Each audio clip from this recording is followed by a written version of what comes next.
A gente não percebe, mas convive intimamente com um perigo invisível. No interior das nossas casas, no ar que respiramos, nos alimentos e nas bebidas que ingerimos. Estamos falando do chumbo, um metal pesado, altamente tóxico, mas essencial para o homem nesses novos tempos. O chumbo foi um dos primeiros metais extraídos pelo homem.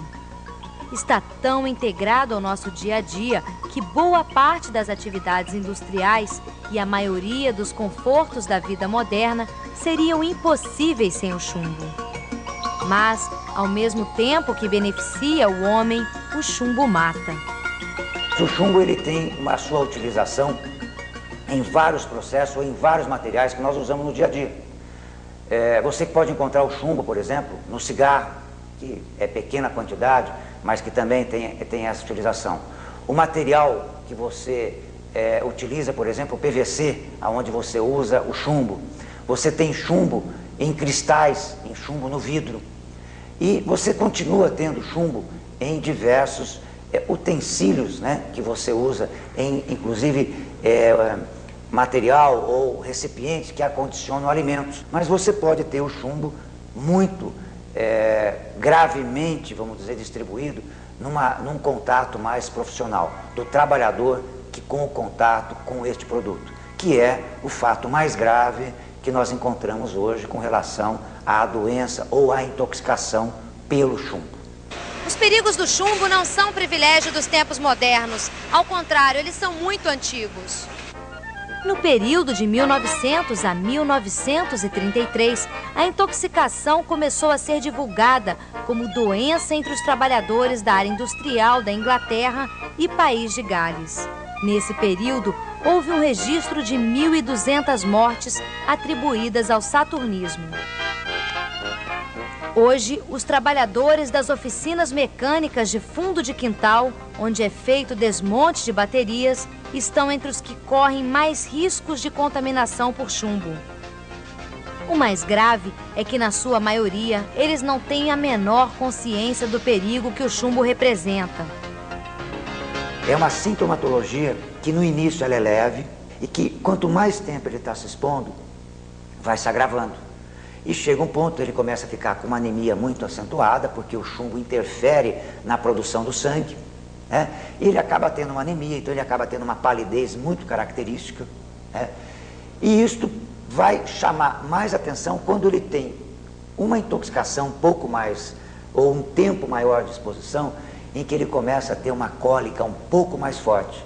E aí essa cólica começa a incomodá-lo, ao ponto de muitas vezes, inclusive, esta cólica ser tão forte, quando ele procura um serviço de saúde, ser até confundido com como a gente chama, de um abdômen agudo, de uma infecção, vamos dizer assim, dentro do abdômen, dentro da barriga dele, e que ele acaba, muitas vezes, até por um procedimento de investigação, sendo submetido até à cirurgia. O ponto principal do tratamento é o afastamento do trabalhador da fonte de exposição. Ele não pode, de maneira alguma, ser tratado e continuar exposto ao chumbo. Inclusive é um procedimento antiético isso, certo? Esta medida de você de sair da exposição é uma garantia que o trabalhador tem, certo? Estabelecida, inclusive, nos procedimentos de benefícios previdenciários que está nas instruções normativas da própria Previdência, do INSS, da própria Previdência Social. Garante ao trabalhador o afastamento do risco e, se necessário, o afastamento do local de trabalho. Este é o ponto fundamental do tratamento. O tratamento é sair da exposição. 70% do chumbo que ingerimos vem dos alimentos, frutas, legumes, cereais, da própria água e de bebidas alcoólicas como vinho. O restante é proveniente da poluição atmosférica. A poluição ambiental do chumbo no Brasil, ela ocorre principalmente nos ambientes de trabalho, na fabricação da bateria e, posteriormente, na obtenção do chumbo a partir de sua sucata, uma vez que o Brasil não tem hoje produção primária de chumbo a partir do minério. Mas nós registramos também alguns focos de contaminação ambiental de chumbo. Eu citaria 2 focos principais, um em Adrianópolis, no estado do Paraná, próximo ao Vale do Ribeira, e outro na Bahia, no Recôncavo Baiano, em Santa Amaro da Purificação, onde no passado houveram fábricas instaladas ali, fundições primárias de chumbo, que hoje estão fechadas, mas ali você tem uma contaminação elevada. Em outros locais, a exposição e a contaminação ambiental do chumbo não é significativa como em outros países. E a exposição ela vai ocorrer principalmente nesses ambientes descontrolados, ambientes de trabalho, onde o controle não é adequado. Apesar da sua toxicidade, que é bastante conhecida, é uma substância, o chumbo e seus compostos, que nós não podemos descartar no momento a sua utilização. Não faz sentido você falar em banimento do chumbo, porque você não tem substituto viável hoje, principalmente para a produção de acumuladores elétricos, as baterias, que é usado na indústria automobilística. Como não tem nenhuma solução viável, então nós continuaremos utilizando por muito tempo.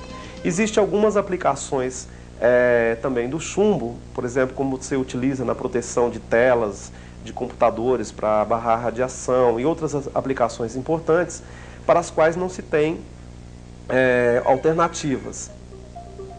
A contaminação pelo chumbo não fica condicionada apenas ao ambiente de trabalho. Sem cuidados especiais e sem o devido monitoramento, ela assalta os muros das fábricas e se torna um caso de saúde pública.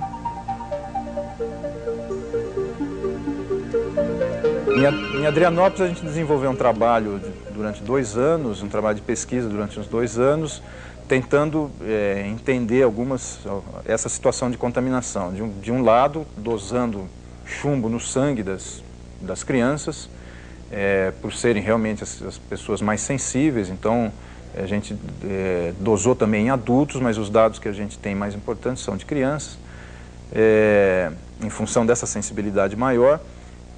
A gente trabalhou junto com o Instituto de Geociências da Unicamp, que fez toda a parte de avaliação de solo, de água e de sedimento de rio. Ou seja, a tentativa era de tentar entender se houvesse a contaminação, por onde que ela aconteceu e qual a magnitude dessa contaminação. A contaminação existe, o solo está contaminado, né, pelos dados do Instituto de Geociências e os dados também do Instituto de Ambiental do Paraná, que constatou contaminação do solo. Nesse processo de fundição e de refino, que é chamado de refino, de produção do chumbo metálico, né, da extração do minério, existe produção de fumo, de fumaça da fundição. E essa fumaça, esse fumo que sai pelas chaminés de uma fundição primária, ela é rica em chumbo ou sais de chumbo, principalmente óxidos de chumbo, que são sais de chumbo, sim, com potencial tóxico importante. Certamente, ainda existem muitas fábricas funcionando de maneira precária em todo o país. Mas quais seriam as principais medidas para minimizar o problema? As medidas de prevenção, eu acho que a gente tem que trabalhar com, no mínimo, 3 aspectos. Primeiro, com relação ao ambiente de trabalho, medidas no ambiente de trabalho, medidas, então, de proteção do trabalhador no ambiente, aí as proteções coletivas e individuais que a gente pode tentar, as medidas de cunho de acompanhamento médico da condição de saúde do trabalhador e as medidas do ambiente em geral. O ambiente em geral, logicamente, que nós temos que tomar todo o cuidado, porque nós não podemos contaminar o ambiente, porque a contaminação, quer do solo, quer da água, reflete em consequências para aquela população, para aquela comunidade que vive à sua volta. Então isso tem que ser, os resíduos têm que ser adequadamente destinados e não pode estar sendo jogados a céu aberto, né, ou mesmo contaminando os leitos de rios.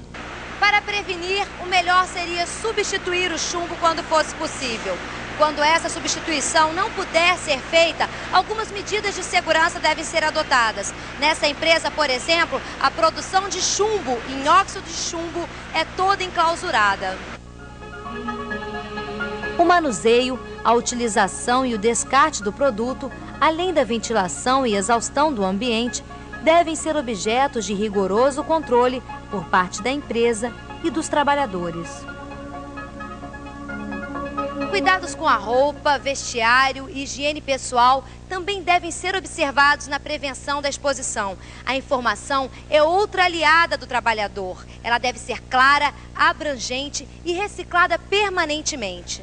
É fundamental para que você possa ter prevenção que o trabalhador saiba do dano, do risco, do perigo que ele tem na exposição ao chumbo ou como qualquer outro risco. Esta informação ela é fundamental para o processo de prevenção, porque as medidas de prevenção, como nós dissemos, ela tem medidas tomadas pela empresa, que é obrigatório, que ela tem que tomar, mas também o trabalhador tem que saber todos os riscos para ele poder também auxiliar na prevenção.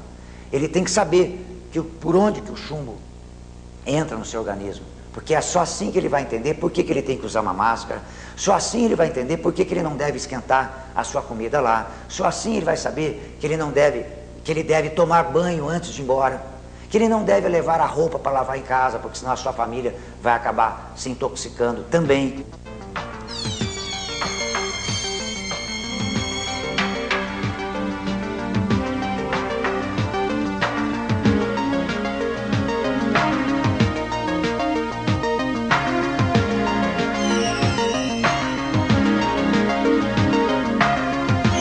Os males da intoxicação com o chumbo precisam ser concretamente combatidos. E como se disse aqui, o mais importante é começar pela informação. Tanto o trabalhador como os empregadores precisam saber dos riscos inerentes às suas atividades. Só bem informados poderão juntos encontrar as necessárias soluções. Fundacentro, trabalhando pela segurança e saúde de quem trabalha.